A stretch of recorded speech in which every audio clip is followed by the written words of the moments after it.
So welcome back everybody. My name is Paul, and as a lot of people know, I've been making a lot of videos about the 2012 transition that we're going through, and a lot of speculation is going on, a lot of hoopla and so on, and I want everybody to know that I am not a fatalist. I'm not the kind of person who's thinking, okay, everything's going to end on December 21st, 2012. But I am trying to say that what's obvious is that we are in a very big transition period, and it's been going on for really a long time. Honestly, we could say that it's going on for 100 years. Birth of aviation was 100 years ago, and before that, the early 20th century, tremendous change. And the people who were born at that time, I mean, my grandfather lived to be almost 100, and he was born in 1895. And he started out in horseback and ended up using the first computers. And one of the things that we're going through, and I'm going to talk about this more at length, but is the economy.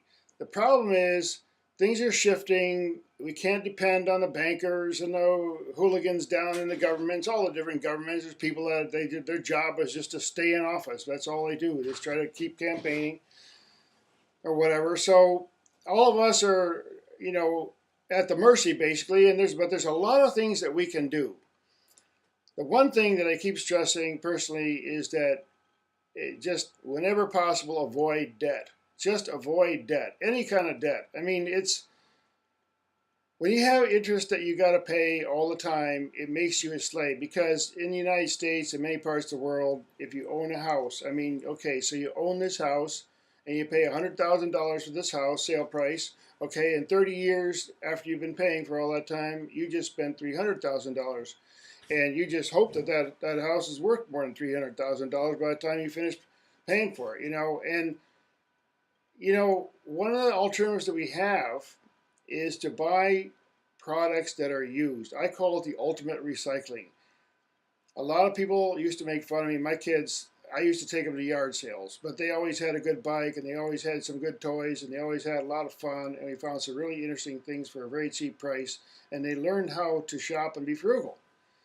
And what's really amusing to me, actually, there's all this talk of dark gloom and gloom and everything, but you look back in the 1930s when there was a major depression in the United States, and people didn't have big closets back then. See, we have an old house, and in that old house back in the 1800s, they didn't have much room for anything. They didn't need very much room, so they only had a few closets in the house. But now you go into a modern house and it's got a 3-car garage and a huge basement to store stuff and a wine cellar and a this and a that and an attic and God knows else what, and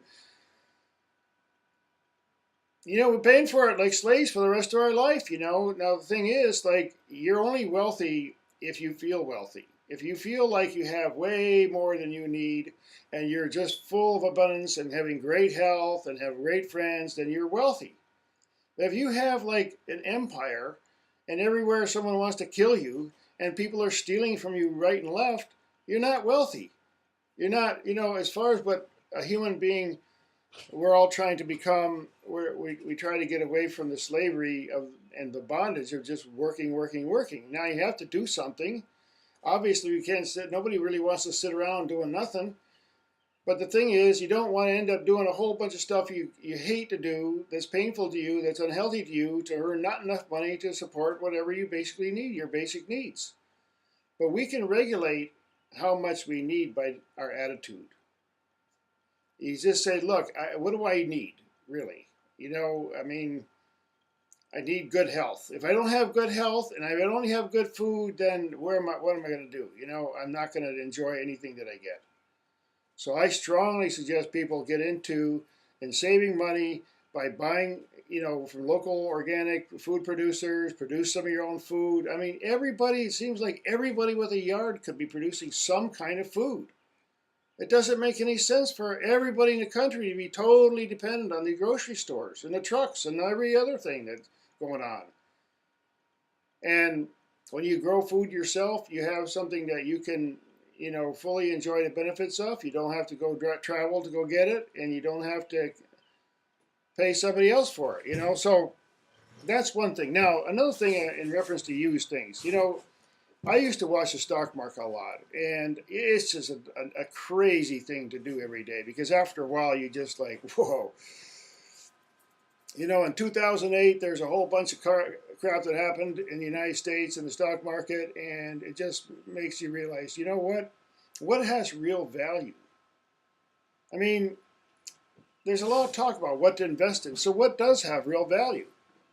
Well, your health has good value. So food, good food has incredible value because it can prevent illness, and illness is extremely expensive. And mental illness likewise, taking a vacation, taking some time off, spending some time with family or whatever you got to do, go away somewhere. That's not an expense. If you do it right, that's like a health protection, basically. Now, in terms of money, you know, people say, well, if I have $100, what can I do with that $100? And, you know, I think about this, and I talk to people about this. I say, look, a bank calls me up and say, I want to loan you $1,000, and I'm going to give you 5% interest on that $1,000, and that's 5%. I'll tell you what, I'll give you 7% interest. Whoa, I got 7% interest. So I take my $1,000, I stick it in the bank, and I sit on it for the whole time. And at the end of the year, I get $70. $70 for my money. I can take that $1,000 and I can buy something within a month that I can sell on Craigslist or eBay the next month and make that $1,000 into $1,500. And then you take that $1,500 and you buy some more stuff and you sell that for a 50% profit. And next thing you know, in the course of a year, you convert $1,000 to maybe $30,000 or $20,000. And you have more control over it. Now, I want to give you an example here. I have something beside me. The other day I was running around town doing some errands and I saw a yard sale. So I said, okay, I'm going to go in there and check it out. He had a lot of stuff I didn't even want. But I came over to one table and I saw this little bag of hand tools in there. And I opened it up and I go, okay, I'll see what's in there. How much do you want for it? So I'll take $20. Okay, so I gave him $20. And it came in a bag about this big, but a little bit better. And inside of it, this is just, you know, a sampling here. I got these heavy-duty wrench things here.